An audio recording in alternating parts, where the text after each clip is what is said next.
ये भैया बहनों, आज हम महत्तम समापवर्तक के बारे में जानेंगे। महत्तम समापवर्तक जानने से पहले हमें ये देखना पड़ेगा अपवर्तक क्या होता है। तो अपवर्तक वे संख्याएं हैं जो किसी दी हुई संख्या को पूरा पूरा विभाजित कर सकते हैं। जैसे 6 के अपवर्तक कौन से होंगे? 6 के अपवर्तक कोई भी संख्या ले सकते हैं आप। 6 के अपवर्तक बराबर एक, तो 6 किसी भी संख्या का एक तो अपवर्तक होता ही है, एक, क्योंकि कोई भी संख्या एक से पूरा पूरा विभाजित। एक, दो से भी जो है 6 जो है पूरा पूरा 2 या 6। इसके बाद आता है 3 से 6, 3 दूनी 6 विभाजित होगा। इसके बाद आता है 4 से 6 नहीं विभाजित होता। 5 से 6 नहीं विभाजित होता। इसके बाद आता है स्वयं 6। इस प्रकार से हम कह सकते हैं कि 6 के अपवर्तक 1, 2, 3, 6 होंगे। इसी प्रकार से हम किसी भी संख्या के अपवर्तक निकाल सकते हैं। इसके बाद में 6 के बाद लेते हैं कोई भी और संख्या ले लीजिए। 9 ले लिया। 9 के अपवर्तक 9 के अपवर्तक बराबर क्या हो जाएंगे? एक तो रहेगा ही, 2 से 9 नहीं गए तो 2 नहीं होगा। 3 दूसरा होगा 3 के बाद आती है संख्या 4 से 9 नहीं विभाजित हो रहा तो 4 नहीं होगा। 5 से 9 नहीं विभाजित होगा। 6 से 9 नहीं विभाजित होगा। 7 से 9 नहीं विभाजित होगा। 8 से भी नहीं होगा। और स्वयं आता है 9। तो इसके अपवर्तक कितने हो गए? 1, 3, 9, अर्थात 3 ही अपवर्तक हैं इसके। 6 के अपवर्तक हो गए 1, 2, 3, 6, इसके हो गए 4। अब यहाँ पर दो चीजें सामने आ रही हैं कि किसी भी संख्या का अपवर्तक एक तो होगा ही। दूसरी बात यह आती है कि कोई भी संख्या उसकी स्वयं की भी अपवर्तक होती है। अब आते हैं हम अपवर्तक कहते किसको हैं। इसकी परिभाषा है किसी संख्या के अपवर्तक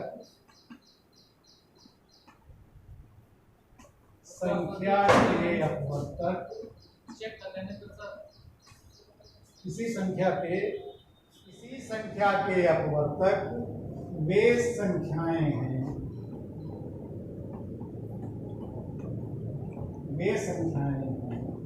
जो दी गई संख्या को पूरा पूरा विभाजित करें।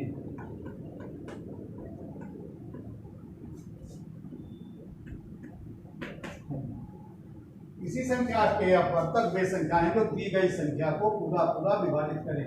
यहाँ पर 6 के अपवर्तक 1, 2, 3, 6 हैं।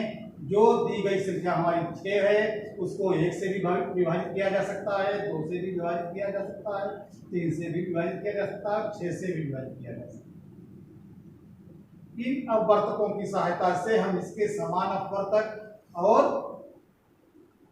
महत्तम समापवर्तक भी निकाल सकते हैं। अब देखिए उदाहरण देखते हैं। एक बात और है इसमें, ये देखेंगे कि कोई भी संख्या हो, विशेष इसमें रहता है, विशेष ये रहता है कि कोई भी संख्या जो है उसका एक अपवर्तक तो निश्चित है ही।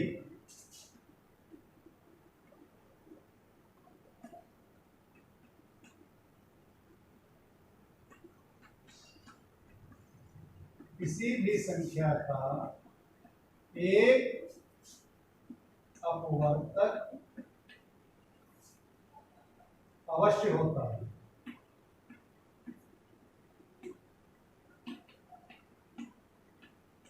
नंबर 1। नंबर 2, कोई भी संख्या है वो स्वयं का भी अपवर्तक होती है।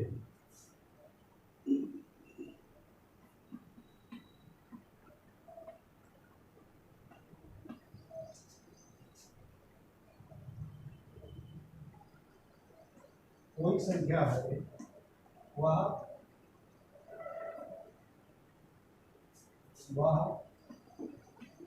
स्वयं अपना अपवर्तक होती है। ये दो चीजें ध्यान रखना।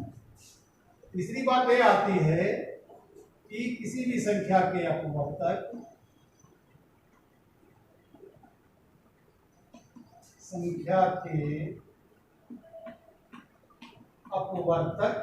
निश्चित होते हैं।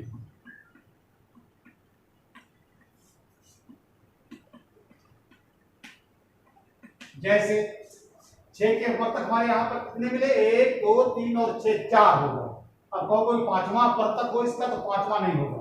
9 के अपवर्तक हैं 1 3 9, तो इसके 3 ही अपवर्तक होंगे। अगर कहीं कोई चौथा आ जाए तो चौथा नहीं होगा। एक विशेष बात ध्यान रखेंगे आप लोग। अब हम अपवर्तकों की सहायता से महत्तम समापवर्तक हाईएस्ट कॉमन फैक्टर कैसे ढूंढेंगे ये देखेंगे। हम उदाहरण देखेंगे।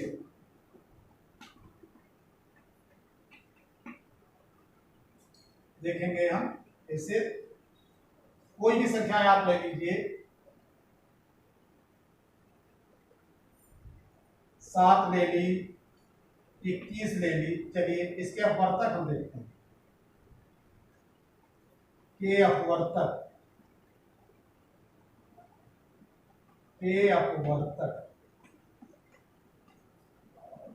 कौन कौन से होंगे?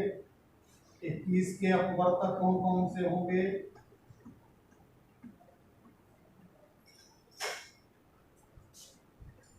एक के अपवर्तक कौन कौन से होंगे? 1 और 7। 7 के अपवर्तक 1 और 7। 21 के 1 तो है, 2 भी नहीं है, 3 है इसका, 3। 4 भी नहीं है, 5 भी नहीं है, 6, 7 है इसका।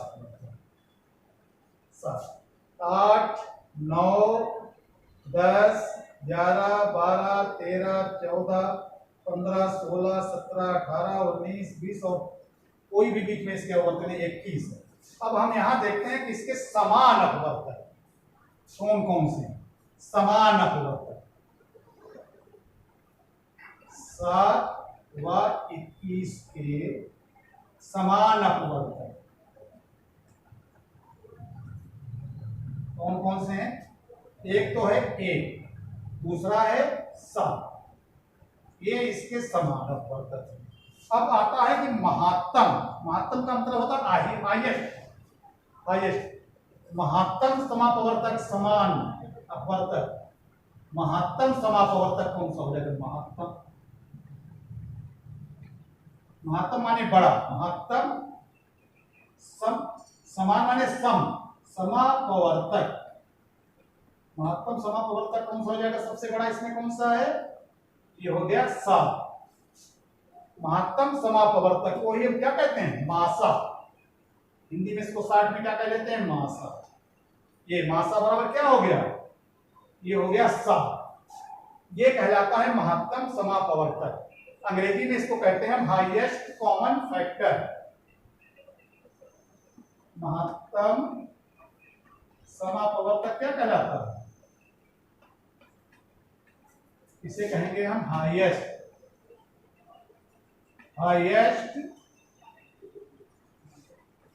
Common factor. 60 में कहते हैं इसको HCF। क्या कहेंगे? HCF। दूसरा एक नाम और इसका है, महत्तम को हम कह सकते हैं ग्रेटेस्ट कॉमन डिवाइजर। इसका एक नाम और है GCD। इसे अथवा इसे हम कह सकते हैं GCD। इसे कहते हैं ग्रेटेस्ट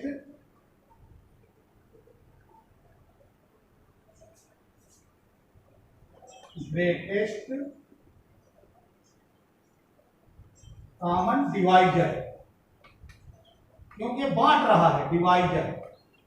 ये 2 नामों से भी जाना जाता है, GCD।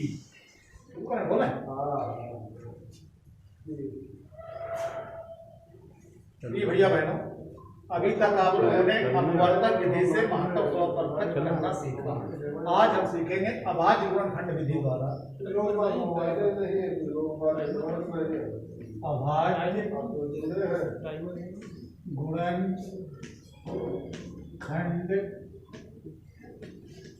विधि द्वारा मासा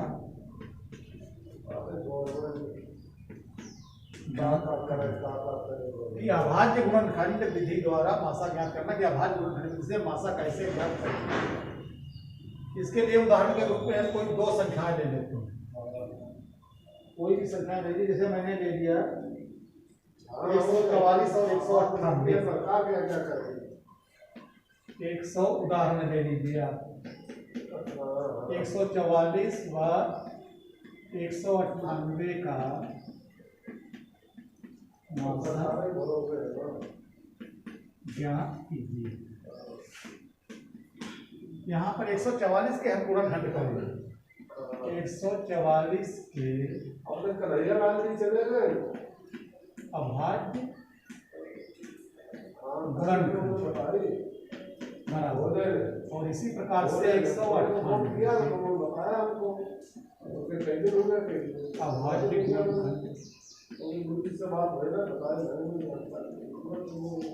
हम एक गुणनखंड कैसे करते हैं, आप इधर देखिए कि हमने ले लिया 144, साइड में अपनी कॉपी के इधर लिख लेंगे 144। अब देखते हैं कि इसके किनारे पर 2 है तो किससे कटेगा, 2 से काटते हैं। 2 सत्ते 14, 2 दूनी 4, 2 से फिर काटेंगे इसको। 2 तिया 6 बचा 1, 2 छंग 12, फिर 2 से काटेंगे, ये 18 हुआ। 2 से काटा ये 9 हुआ। 9 हमारा 2 से नहीं कटेगा, 3 से काटेंगे, 3 तिया 9, फिर 3 को हमने काटा, 3 एक कम। ये 2 गुणे 2 गुणे 2 गुणे 2 गुणे 3 गुणे 3, ये 144 के अभाज्य गुणनखंड हुए। इसी प्रकार से हम 198 के भी कर लेते हैं। 198 के अभाज्य गुणनखंड, इसको भी हम 2 से काटेंगे। 2 नेम 18 बचा 1, 2 नेम 18। अब इसकी आखिरी इकाई पे 9 है तो ये 2 से नहीं कटेगा, तो इसका अलग 3 से काट करके देखते हैं। 3 तिया 9 और 3 तिया 9, फिर काटेंगे 3 से। 3 कम 3 कम 11 हमारी अभाज्य संख्या है, तो ये 11 से ही कटेगी। 11 एकम 11, 1 पर आकर के इसको हम छोड़ते हैं। इनको अब हम यहाँ लिख लेते हैं। 144 के अभाज्य गुणनखंड होंगे हमारे 2 गुणे 2 गुणे 2, 4 बार है 2, गुणे 3 और गुणे 3। 198 के अभाज्य गुणनखंड होंगे 2 गुणे 3 गुणे 3 गुणे 11, 2 गुणे 3 गुणे 3 गुणे 11। अब यहां पर हम देखते हैं कि दोनों में समान गुणनखंड कौन से हैं या उभयनिष्ठ गुणनखंड कौन से हैं। इसमें दोनों में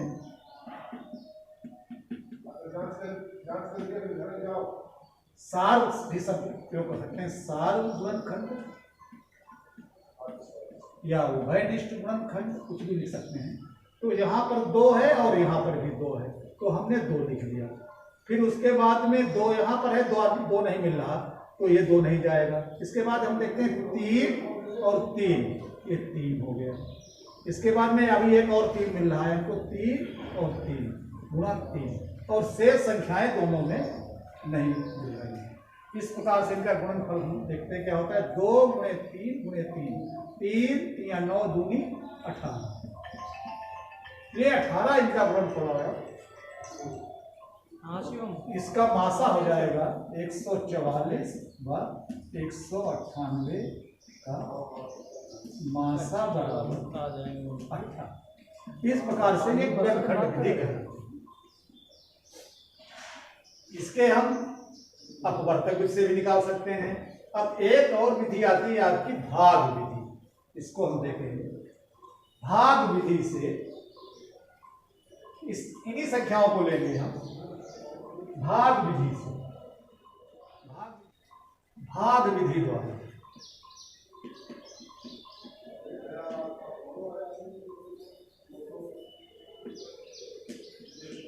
भाग विधि द्वारा मासा ज्ञात करना। अब ये भाग विधि कैसे निकालेंगे इसे आप देखेंगे।